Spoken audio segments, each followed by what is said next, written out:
Welcome back to Zero Dark Emissions. Last time we left off with the installation of the secondary battery control box, and in this episode we will start the installation of the control box equipment.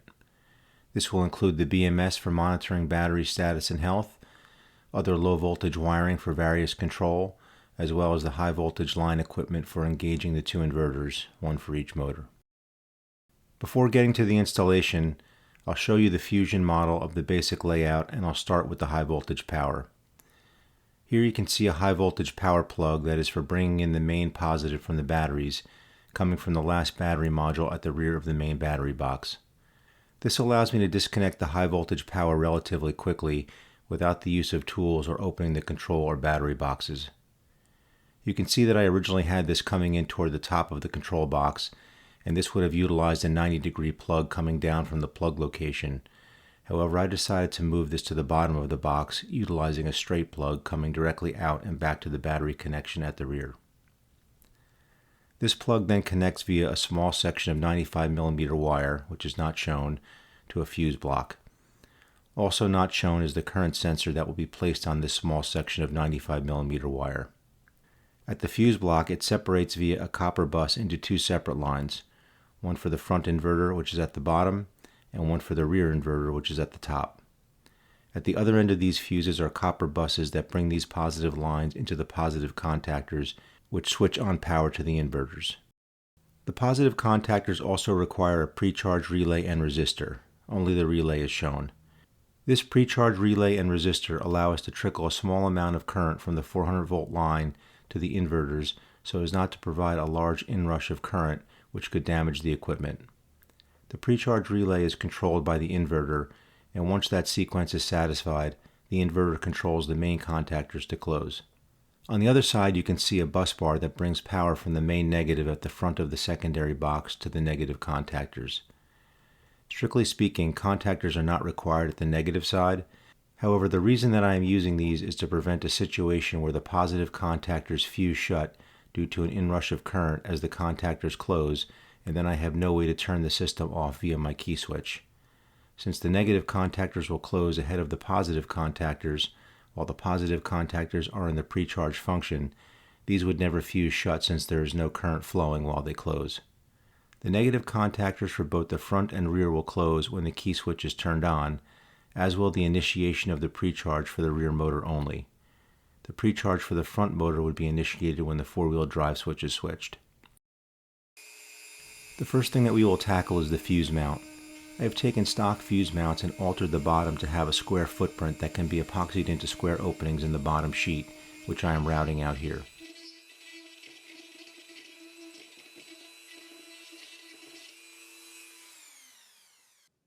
Before epoxying the fuse mounts into place, we will take the high voltage connection receptacle into the box, which aligns with the fuse mount.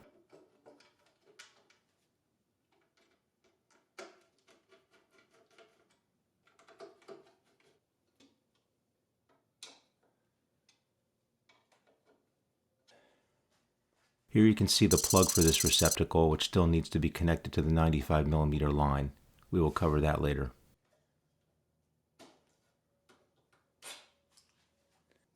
Now we will go back to epoxying the fuse holders into place.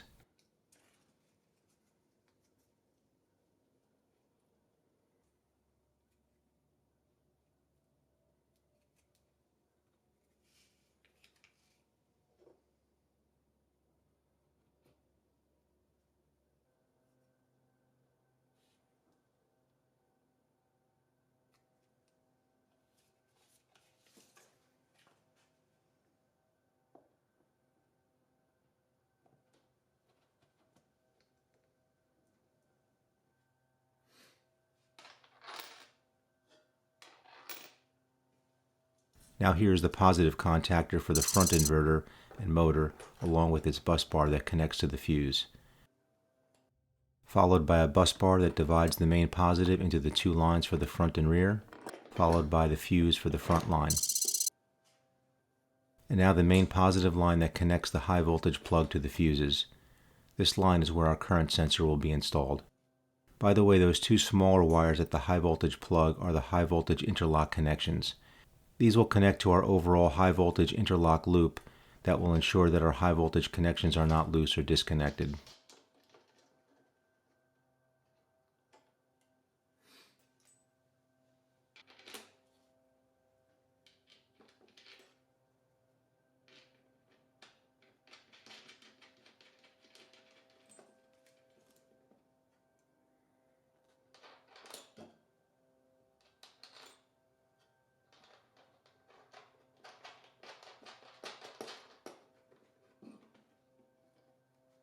You can see that I am placing this up on a secondary corrugated block, which places it at the correct height for connecting to the fuse, and also staggers it from the negative contactor to help keep the positive and negative lines from conflicting with each other.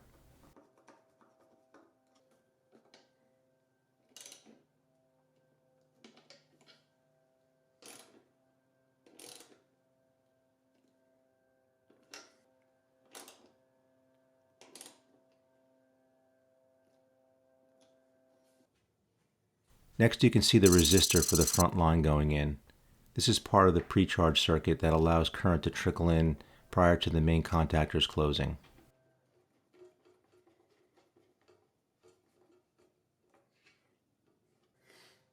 And now here's the relay for the precharge circuit.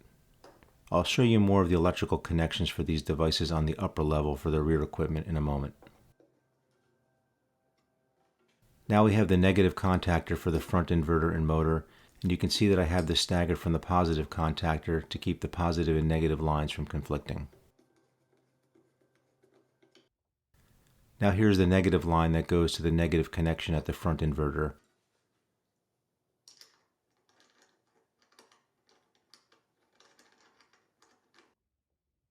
As well as the positive line that goes to the positive connection at the front inverter.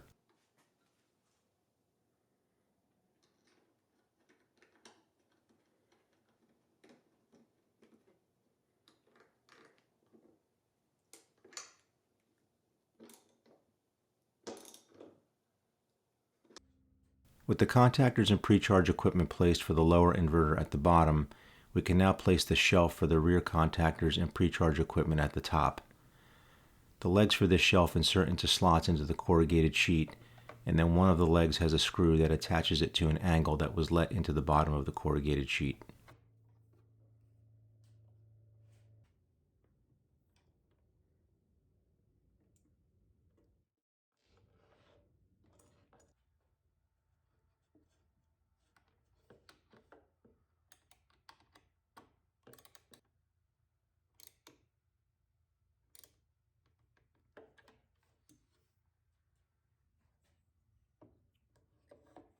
Next to go in here is the bus bar that connects to the upper and lower negative contactors along with the upper negative contactor.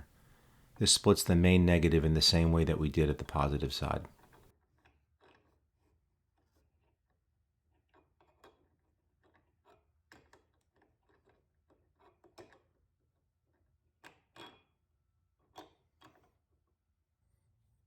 And now here's the bus bar that provides a connection from our main negative line coming from the front of the secondary box to the negative contactors.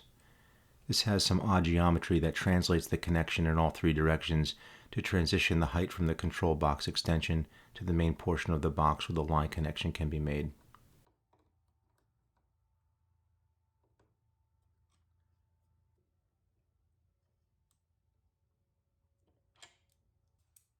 Next is the upper fuse for the rear line.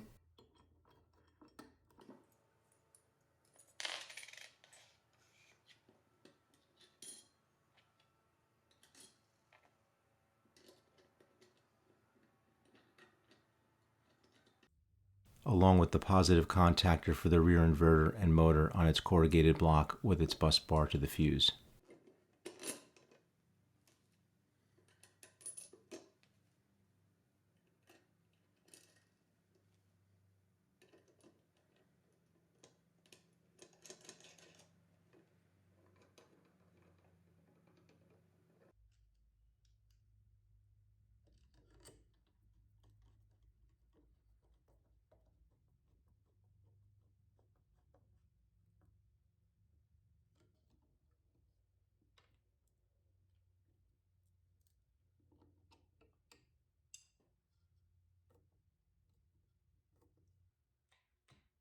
Finally, here are the positive and negative lines from the contactors to the rear inverter.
And now the Precharge resistor and relay for this rear inverter and motor.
With the high voltage equipment installed, we can turn our attention to the BMS located on the opposite side of this box.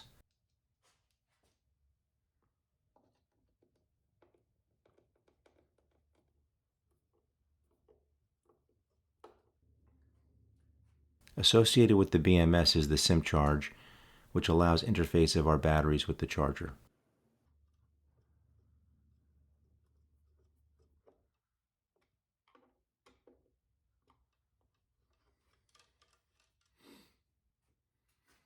Now here's the current sensor mentioned previously, which connects to the BMS with one of the 4 Molex connections on the BMS.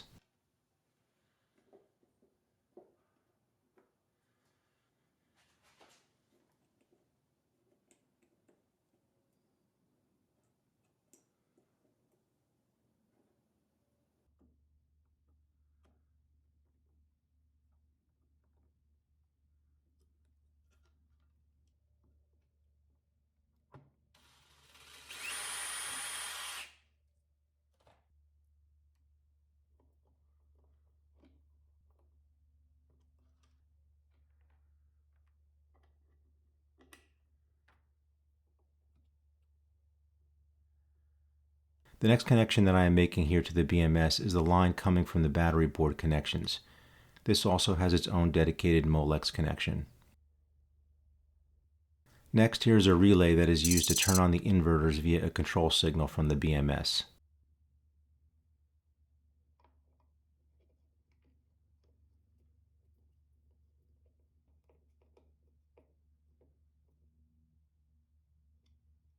Okay, so with all the equipment installed in the box, we can now talk about the plugs at the front of the control box. There are basically 4 groups of plugs.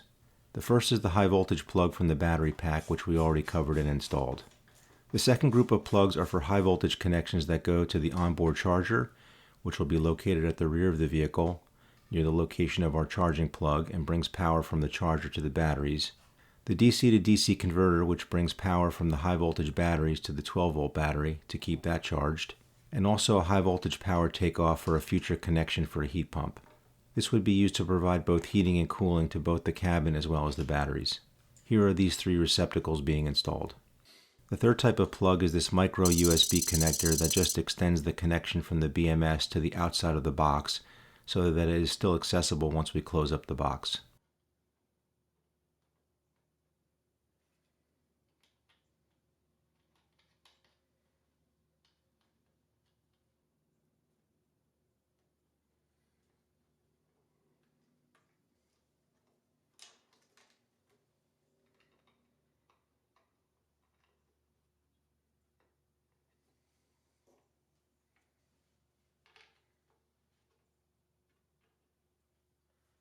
The fourth group of plugs is for low voltage control lines, and we have 3 different plugs within this group. The first one has 8 pins and it is used for control wiring that extends to the onboard charger. Note that this has been physically grouped with the high voltage plug that extends to the onboard charger. This next one has 2 pins and is used for the control wiring that extends to the DC to DC converter, also physically grouped with its associated high voltage plug.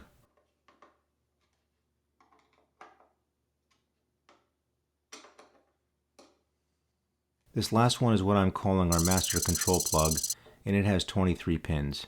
This one takes a variety of lines in and out of the box, including such things as basic 12-volt power to the BMS and contactors, as well as CAN and other control lines in and out of the box to various points in the vehicle. One more item here is a ground lug where we will connect ground wires at both the inside and outside of the box.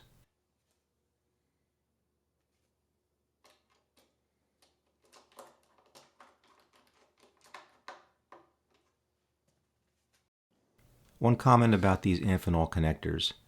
Compared to the Molex connectors, I like the Amphenol connectors much better for several reasons. First, the crimping for the Amphenol pins is easier than the Molex pins, which need to be aligned properly in the crimper. Second, the Amphenol pins snap into the connector much easier and are also much easier to remove. Also, the pins are non-directional and rotate in the connector, so no issues with getting the pins aligned the right way or with placing rotational tension on the wire. One downside is the Amphenol pins do not crimp to the insulation, only to the wire, but I find that the crimp to the wire is very strong and this is not really an issue. I need 2 different size crimpers for the pins associated with the high voltage lines versus the ones associated with the low voltage lines, as well as the separate type of crimper for the Molex pins.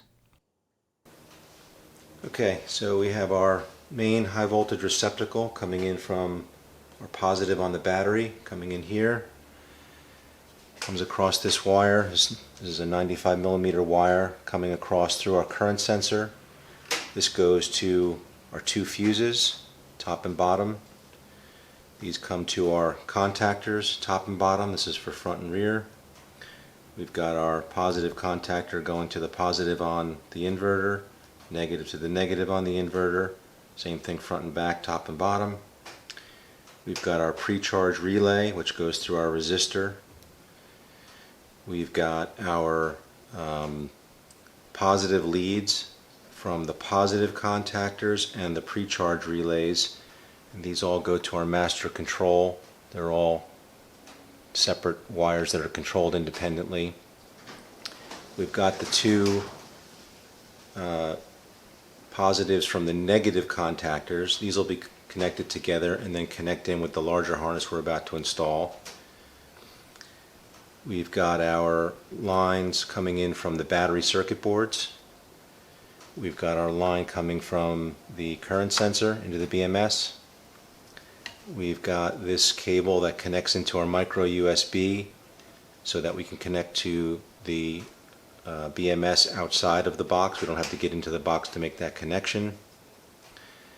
And we've got all of our high voltage interlocks tied together between the high voltage receptacles and then also going into our master control. That'll go out to our inverter and also to our control for the charger, which go to the rear of the vehicle. So that'll tie all the high voltage interlock together. So that's everything that's been done to this point. Next thing is we're going to put in this this harness, which is already, I've already prefabricated a lot of this. So these are the connectors for, this is for the J4 connector on the BMS and the J3 connector on the BMS, as well as the SimpCharge connector. They've got a lot of things that are tied together, so I've already pre-wired those where they're tied together. You can see that there's a lot of loose leads here still, which that'll be the next thing, is to connect those to the appropriate points. But we'll go ahead and plug this in now, and then that'll allow us to make those final connections.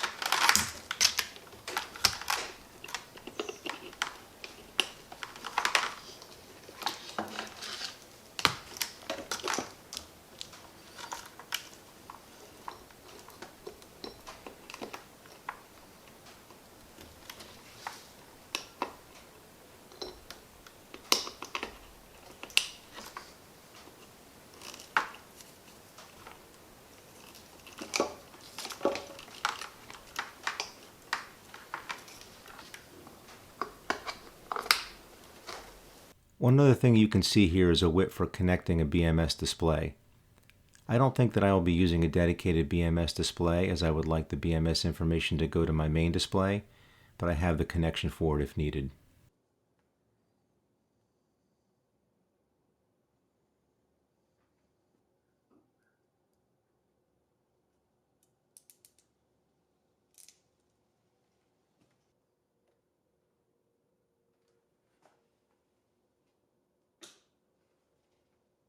Okay, so now we have the rest of the low voltage wiring in. All the lines that were coming off of those harnesses are now connected into the master control, which is here, to the DC to DC control, which is here, and the charger control, which is here.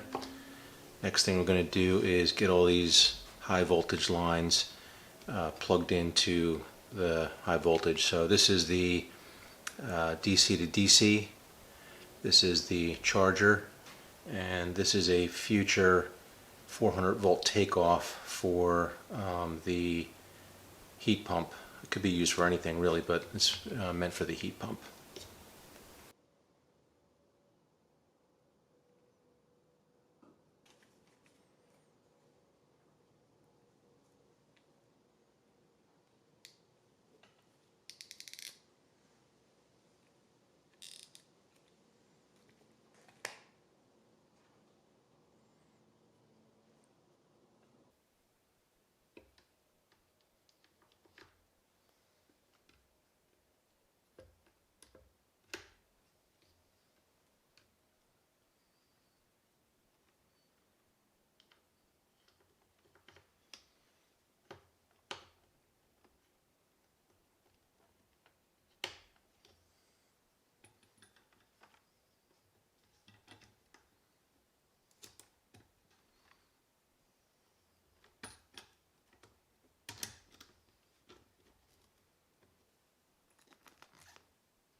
In the next episode, I will show you the wiring diagram associated with all of this wiring, along with the additional EV harnesses that will connect to these outside of the box.